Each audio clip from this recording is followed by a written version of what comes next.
पिछले वीडियो में अपन ने एक सिंपल आरएल सर्किट को एनालाइज किया था। उसमें क्या ये S1 स्विच जो था ये क्लोज था। इस सर्किट में I करंट फ्लो कर रहा था, ठीक है। और ये I का एक्सप्रेशन ये अपन ने निकाला, जो मैक्सिमम I की वैल्यू होगी वो E/R हो जाएगी। टाइम कांस्टेंट इस इक्वेशन का L/R था, और time is equal to infinity पे ये इंडक्टर जो है वो एक सिंपल रेजिस्टर के रूप में काम करेगा, मतलब विदाउट रेजिस्टेंस सिंपल वायर हो जाएगा ये, ठीक है। अच्छा, अब ऐसा करते हैं कि इस S1 स्विच को तो खोल देते हैं और साइमल्टेनियसली S2 स्विच को क्लोज कर देते हैं, ठीक है। अच्छा, ये करने के पहले आप एक बार ये चीज अपन नोट कर लेते हैं यहाँ पे कि जब करंट इसमें राइज कर रहा था इस सर्किट में, तो इंडक्टर में ईएमएफ का डायरेक्शन क्या था? ईएमएफ का डायरेक्शन ये था EL, ठीक है। अपोज कर रहा था ये इंक्रीज इन करंट, और इसका बैटरी इक्विवेलेंट जो था उसकी पोलैरिटी अपन ने इस तरह से बनाई थी, ठीक है। ये यहाँ पे अपन लिख रहे हैं क्योंकि अब जब इसको बैटरी को डिस्कनेक्ट कर देंगे अपन सर्किट से, तो इसके साथ में कंपैरिजन है ना रेलेवेंट हो जाएगा। तो करते हैं, बैटरी को डिस्कनेक्ट कर देते हैं और S2 को क्लोज कर देते हैं, ठीक है। तो ये अपन ने S2 क्लोज कर दिया। अब इसमें देखें करंट जो है वो रिड्यूस कर रहा है ना, करंट रिड्यूस कर रहा है। तो इसमें जो ईएमएफ इंड्यूस होगा वो इस चेंज को अपोज करेगा इंडक्टर में। तो अब इंडक्टर में जो ईएमएफ होगा वो किस डायरेक्शन में होगा? जो ईएमएफ होगा इंडक्टर का वो इस डायरेक्शन में होगा, और इक्विवेलेंट बैटरी जो है उसकी पोलैरिटी यदि हम बनाएं तो इस तरह से बनेगी, ठीक है। क्योंकि करंट रिड्यूस होगा, मतलब रिड्यूस फॉल करने लगेगा ऑब्वियसली, क्योंकि बैटरी अब बची नहीं। तो इंडक्टर कोशिश करेगा कि करंट जो है वो रिड्यूस नहीं हो, ठीक है। पहले राइजिंग करंट को अपोज कर रहा था जब ये रिलेशन आया था, और अब जो है वो कंडक्टर करंट को फॉल करने से रोकेगा। अब इसकी इक्वेशन लिखते हैं। लूप में इस वाले पॉइंट से शुरू करते हैं, पॉइंट ए से, और इस लूप में किरचॉफ लॉ लगाते हैं। तो लूप अपना ऐसे करके आ रहा, तो लिखते हैं VA माइनस IR, है ना। पोटेंशियल ड्रॉप हुआ, करंट इसी डायरेक्शन में रिड्यूस हो रहा है, बट डायरेक्शन यही है। अच्छा, अब देखें, जो अब हमको लिखना है EL लिखना है, ठीक है। और इस डायरेक्शन में EL पॉजिटिव है, तो plus EL is equal to VA, ठीक है, माइनस IR। अब इस एक्सप्रेशन को ध्यान से देखें। ये जो प्लस EL अपन ने लिखा है, इसमें अपन ने जो इंडक्टर के ईएमएफ का डायरेक्शन है ना, उसको अकाउंट कर लिया है, ठीक है। तो ये यहाँ पे जो भी टर्म आएगी वो एक पॉजिटिव टर्म होगी, है ना, एक्चुअल में पॉजिटिव टर्म होगी। क्यों? क्योंकि बैटरी का पोटेंशियल जो है इस तरह से है, तो पोटेंशियल जो है एक तरह से इंक्रीज कर रहा है, ठीक है। तो अब हम देखें, यदि केवल मैग्नीट्यूड की बात करें तो EL क्या होगा? L di/dt, ये तो मैग्नीट्यूड हुआ। अब अपने को यहाँ पे डिसाइड करना है प्लस लगाएं या माइनस लगाएं। हमको ये मालूम है कि ब्रैकेट वाली टर्म जो है पॉजिटिव होनी चाहिए, ठीक है, क्योंकि ये इस डायरेक्शन में है और ये राइज कर रहा है। तो करंट हमको मालूम है कि रिड्यूस कर रहा है, करंट रिड्यूस कर रहा है, मतलब di/dt क्या होगा? नेगेटिव होगा। di/dt जो है वो नेगेटिव टर्म है, तो ये नेगेटिव टर्म है, तो यहाँ पे हमको एक नेगेटिव लगाना पड़ेगा सो दैट ये ब्रैकेट वाली टर्म जो है पॉजिटिव हो जाए, ठीक है। और ये इज इक्वल टू 0, ठीक। अच्छा, इसी एक्सप्रेशन को जैसे हम चाहें तो मतलब उस तरह से भी ला सकते हैं, इन द सेंस कि जो जब अपन ने जब S1 क्लोज था तो जो इक्वेशन लिखी थी, क्या इक्वेशन लिखी थी? E minus IR minus L di/dt, है ना। हालांकि EL का डायरेक्शन ये था अपना, इज इक्वल टू 0, ठीक है। अच्छा, इस एक्सप्रेशन में यदि हम E को अब 0 कर दें तो सेम एक्सप्रेशन आ जाता है, ठीक है। सेम एक्सप्रेशन तो आ जाता है, बट ये किस कारण से सेम एक्सप्रेशन आ रहा है? In spite of the fact कि EL का डायरेक्शन जो है वो चेंज हो चुका है, ठीक है। तो ये जो अपन ने डिस्कस किया ये वो है। अब इसको रीअरेंज कर लेते हैं। तो ये क्या हो गया? D I by I is equal to minus D T upon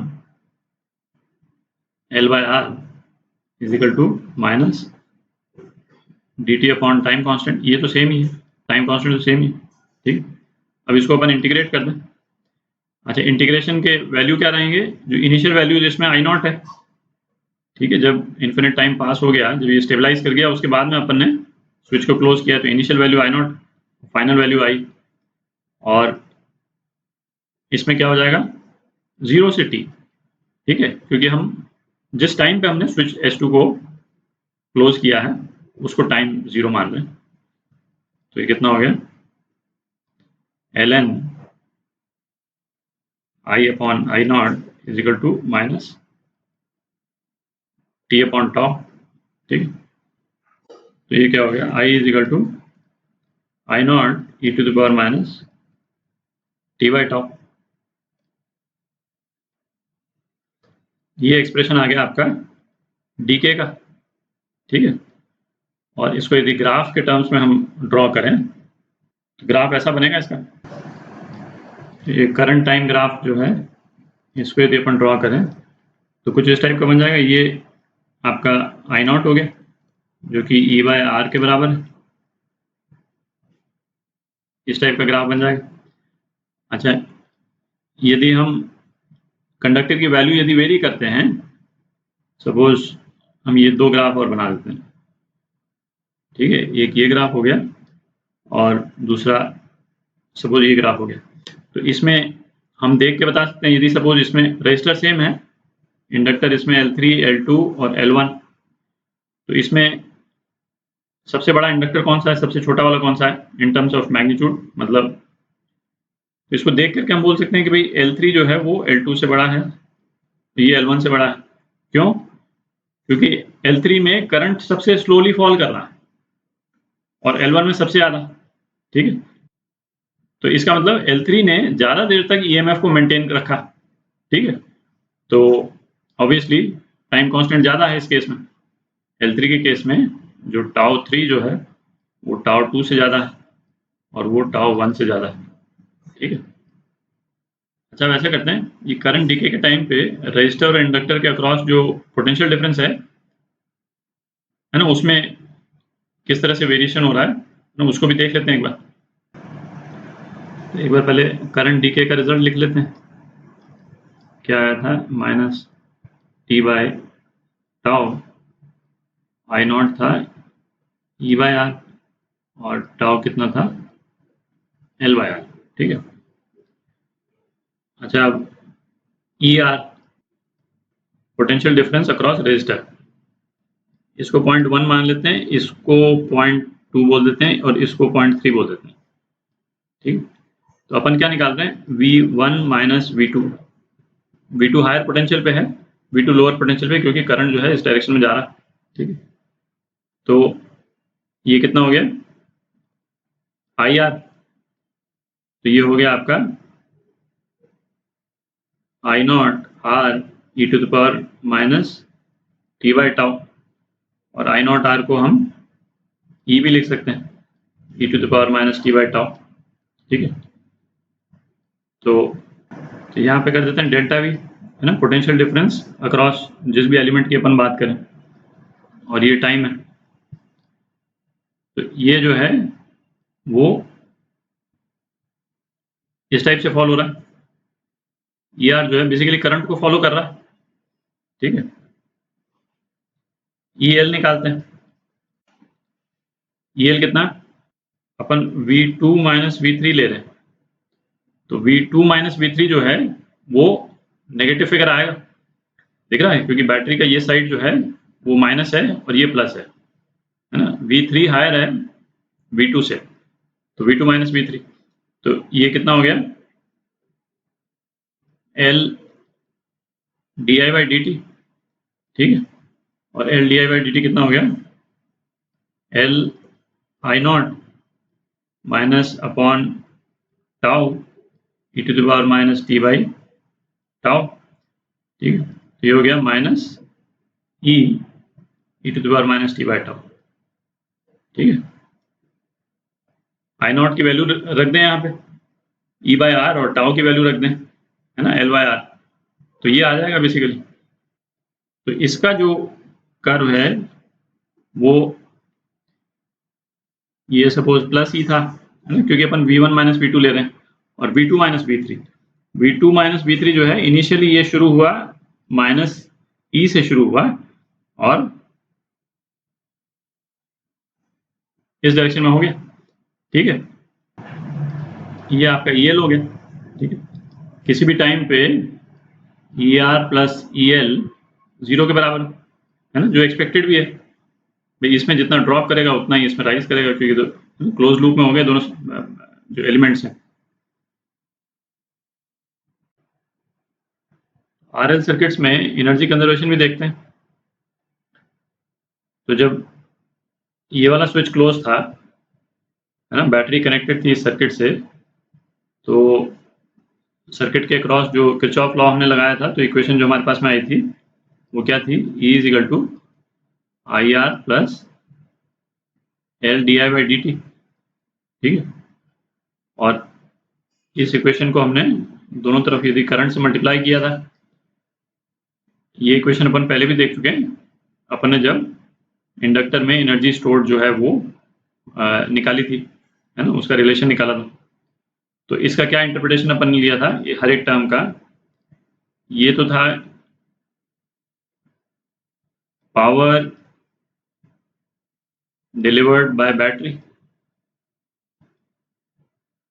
ठीक है, और या फिर rate of work done by battery, ठीक है। कि बैटरी बेसिकली क्या कर रही है, ये बैटरी की पोलैरिटी है, तो यहाँ से पॉजिटिव चार्ज उठा के उसको यहाँ पे डाल रही, और हर प्लस क्यू चार्ज को जब वो यहाँ से उठा करके यहाँ डालती है तो वर्क कितना करती है, क्यू ई, ठीक है।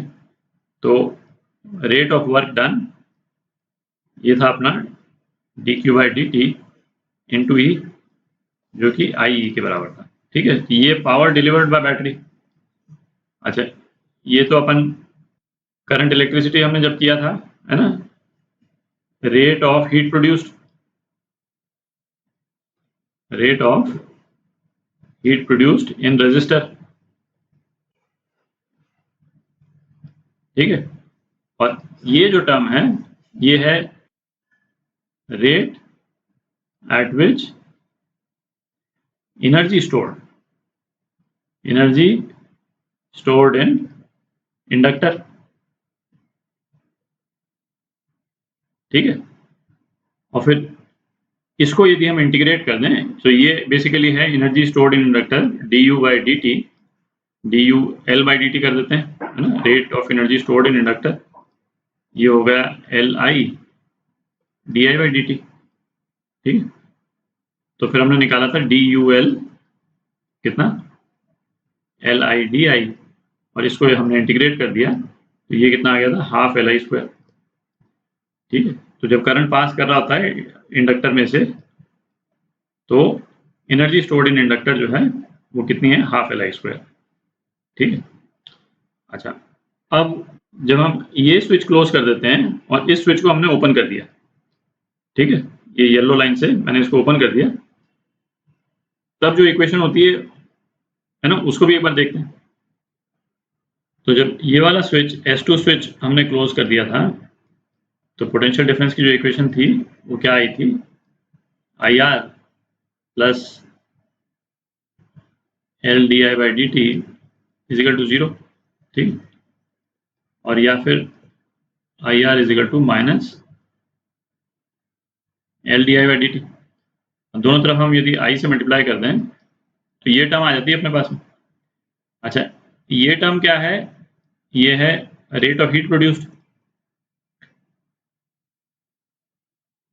Rate of heat produced. तो अब इस टर्म का इंटरप्रिटेशन जो है, इस टर्म का इंटरप्रिटेशन क्या है कि ये है जिस रेट से इंडक्टर एनर्जी सप्लाई कर रहा है, और इंडक्टर एनर्जी कहाँ से सप्लाई कर रहा है, क्योंकि हमने देखा इंडक्टर में एनर्जी जो है वो हाफ एल आई स्क्वायर कितनी एनर्जी स्टोर होती है, ठीक है। तो इंडक्टर जो है वो किस रेट से एनर्जी सप्लाई कर सकता है, DUL/dt इज इक्वल टू, इसको डिफरेंशिएट कर दें तो 2/2 LI di/dt है ना, बेसिकली LI di/dt। और जैसे इस वाले केस में क्योंकि बैटरी तो डिस्कनेक्ट हो गई, तो ये सारी एनर्जी जो है इंडक्टर प्रोवाइड कर रहा है, तो इंडक्टर प्रोवाइड कर रहा है तो इसमें स्टोर्ड एनर्जी कम हो रही है ना। इसमें आप देख सकते हैं di/dt जो है वो चूंकि नेगेटिव है, तो एनर्जी स्टोर्ड जो है इंडक्टर में कम हो रही है। तो ये इस टर्म का इंटरप्रिटेशन है, ठीक है।